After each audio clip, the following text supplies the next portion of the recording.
1, 2, 3, 4. 5. Hey everyone!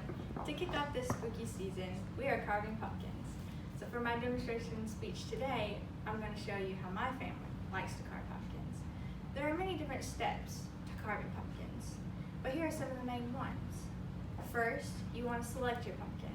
Second, you want to prep your pumpkin. And third, you want to choose the design of your pumpkin. Your first step is going to be selecting your pumpkin. So you want to make sure to choose what kind of size and shape you want your pumpkin to be. Today I have 3 large pumpkins, and they're all orange, and they are more of the circular types of pumpkins, but there are also longer ones and wider ones as well. And you can also get them in different shades of colors. And I also have these white gourds. They're also called tiny pumpkins.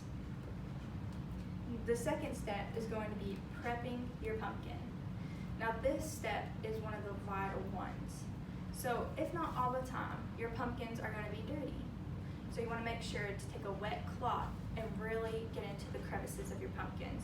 Now most of the time, you will have this kind of ragged and rough side of your pumpkin. Make sure to also wipe that down, even though you're not going to see it. So most of the time when you're carving your faces, you want to make sure and select the neatest and prettiest side. So you want to make sure that there's no dents or any just ragged kind of pieces there. You want to pick the prettiest size and side. The next step is going to be drawing a circle around the stem of your pumpkin. Now you want to make sure that this circle is large enough to where you can get any type of utensil in there, or you can use your hands, and you also want to get your hand and arm inside as well. So you can go to your local Walmart or supermarket that offers a Halloween section, and there's pumpkin carving kits, and you can get the knife out of there, or you can use just an ordinary serrated kitchen knife. So you want to make sure, now this is very important, to carve diagonally into the line you drew.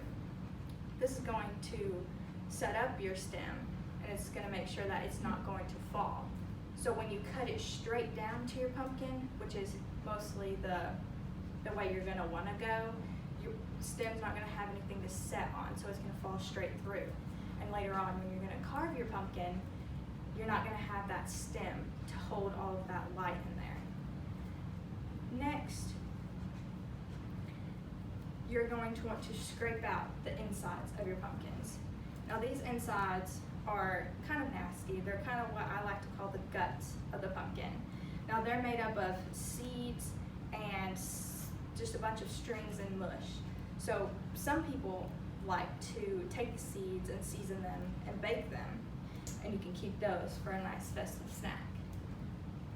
Now after you're done scraping out all of your insides of your pumpkin, you want to make sure that it's very, very neat and clean inside. So when you carve it, you're not going to have any strings dangling down in front of your pumpkin face.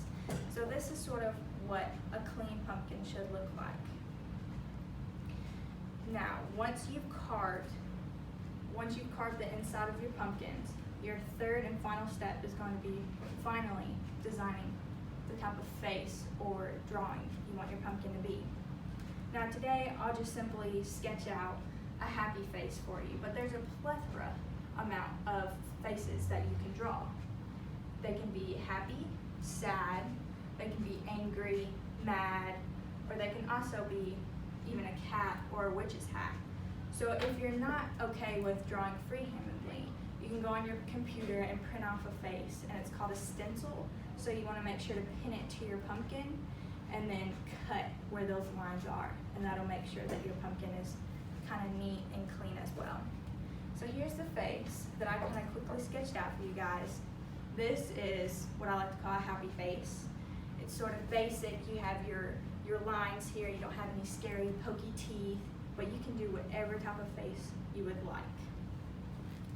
Now, to carving your pumpkin, you're going to want to make sure that you get the cleanest lines possible. So you want to make sure to carve the inside and push. When you push, it'll land inside of your pumpkin. You might even have to cut it in half because it's too large. So here is my carved pumpkin that I present to you today. This is sort of more of a scarier look. So then you want to make sure and put an electronic light or an actual candle inside of your pumpkin to really make it shine through the night.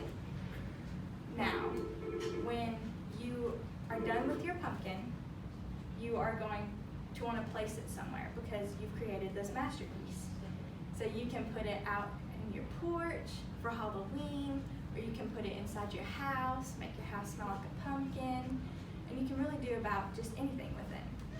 So I hope you guys have appreciated and liked my demonstration speech today about how to carve a pumpkin. Now let's kick off this spooky season.